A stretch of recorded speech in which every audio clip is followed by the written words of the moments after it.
Hello, this is the Womanizer here, and I just want to thank you for watching your first week of my 12-week mastery course. This first week we will start with Unit 1, Building a Strong Foundation. Our lesson this week will be on discarding bad beliefs and building a better you. Let's get started. First off, I want to introduce myself. You know me as the Womanizer, but my real name is Justin. I am 25 years old as of this recording. I was a late bloomer, and I didn't start having success with women until I was 21.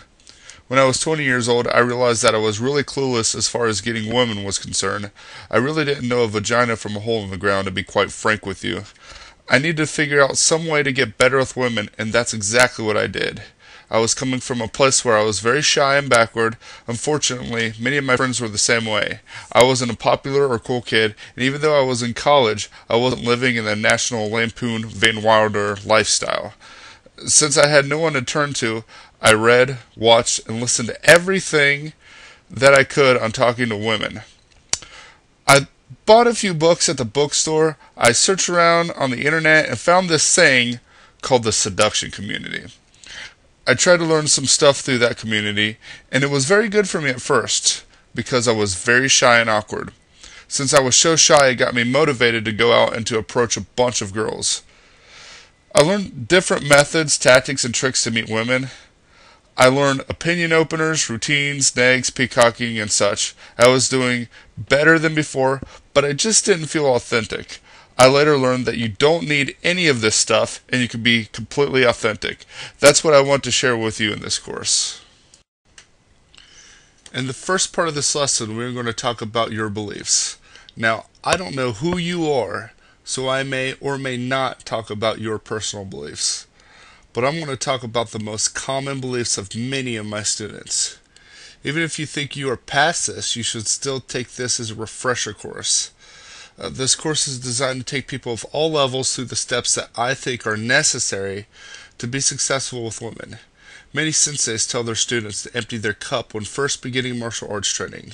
I want you to empty your cup before starting this 12-week course so I can fill it with my knowledge. The process I teach is the way that I learned it, and so this is what I want to teach you.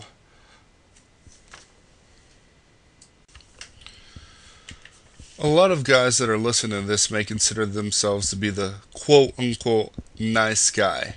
You have probably heard many women say, "Oh, I really want a nice guy." And then they always complain that they only date assholes and jerks.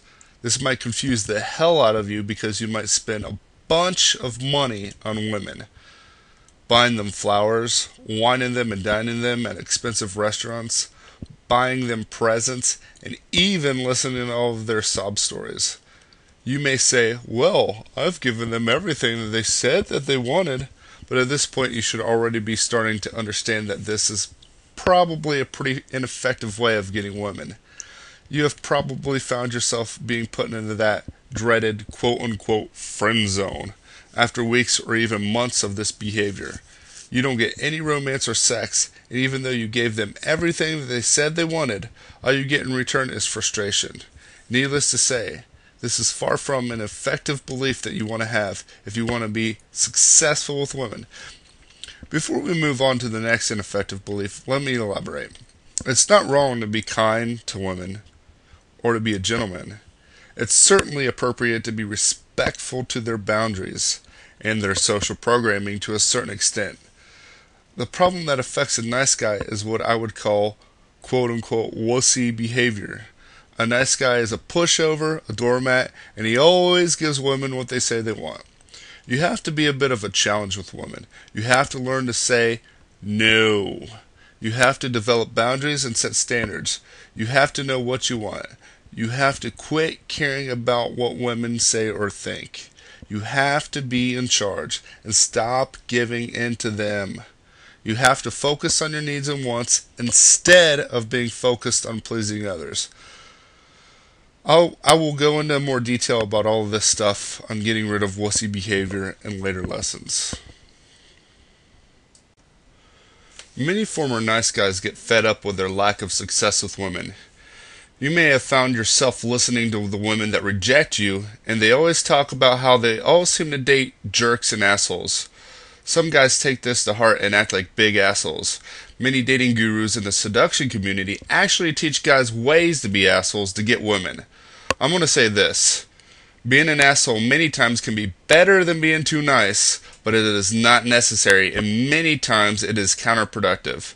You see, there are many women with low self-esteem, and manipulation tactics can be effective on them because of their lack of self-worth. Women and men with healthy self-esteem will be repelled by that behavior. Try at your own risk, but in my opinion, the reason that assholes succeed with women is not because of their psychological manipulation tactics, but because many of them have all of the qualities that women want. As I talked about before when discussing being too nice, a man has to have a strong backbone. He has to have his principles and rules and stick to them. He has to be assertive and demand respect. He has to be able to say no and to not care about what women say or think. A jerk has all of these qualities because he only cares about himself. The problem that this type of guy has is that he has no respect for others. And that is why he pushes people with healthy self-esteem away. We'll cover all of this in a later lesson.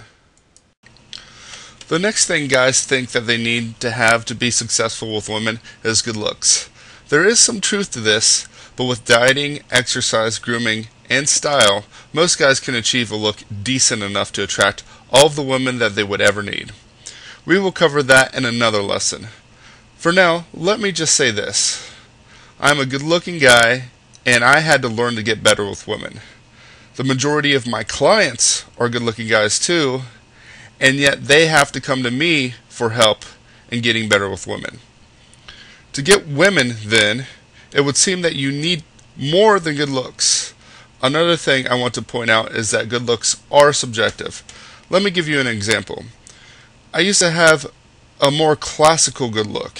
I was tall, lean, and a bit on the skinny side. There were plenty of attractive women that seemed to like that. Now, I have a more muscular body with a bit more body fat. I have a bit of a belly too. Still, a lot of women like it, and some women that liked me before seem to like me even better. I know a lot of guys who are good with women that are short or obese or have a face only a mother can love. I know men of all different races that are good with women. They all still have their own style that they own, and they all project powerful, assertive, masculine qualities. These are all things that we will discuss in this course. For now, let me just point out that it is obvious that women like different looks, and while some looks are more popular than others, you can find a look that works for you, own it, and find women that love it. I want to quickly touch on a couple of other excuses guys make before I go into the next section. One major bad belief that I hear a lot is that guys think that they have to have a lot of money to get a lot of women. Now, I won't lie. There is a particular subset of women who target rich men. Most people call these types of women gold diggers. They basically prey on weaker men with a lot of money. If you follow the advice that I give in this 12-week course, then you shouldn't have any problem in dealing with manipulative women. As for the belief itself, it is obviously false, as there are millions of broke college guys scoring loads of women every day. Next, us guys get constantly bombarded with this bullshit that you have to be well endowed to get women. To me, this has always seemed to be laughable nonsense. I think this idea has mostly been pushed by pharmaceutical companies that want to make a tidy profit from male insecurity. Most guys have a 5 to 6 inch penis. Some are bigger, some are smaller. Just like with the looks thing, there are women out there with preference of a certain size. I won't worry about it, though, because most women will know whether they want to sleep with you or not by the time they get to see you naked. Just be honest if they ask. And if they ever act immature and disrespect you because they find you small, then throw them away like yesterday's news. There are plenty of fish in the sea, and tons of them that want what you have, whether you believe it or not. By the end of this program, my goal is to get you to believe it.